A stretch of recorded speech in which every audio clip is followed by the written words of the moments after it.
Hey, can you show me the move that the knight makes in chess? Can you show me?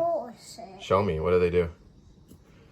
Gallop, step to the side. Good. Yeah, not to brag, but my 4-year-old knows how to play chess, and I'm going to show you how I taught him.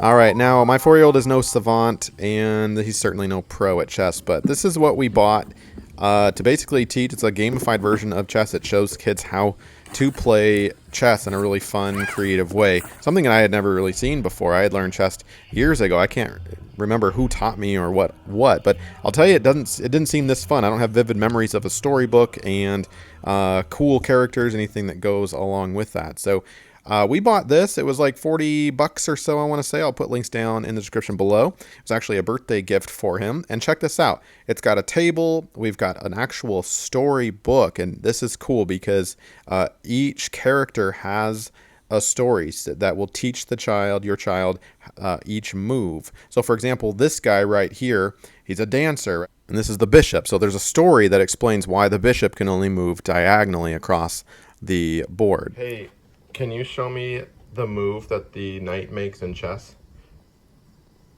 Can you show me? Show me. What do they do?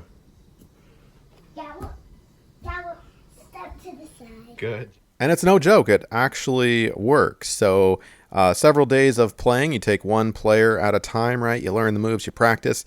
And then, a short period of time later, your kid's playing chess. So that's pretty cool. By the way, click that like button, subscribe to the channel, and don't forget to share this with somebody.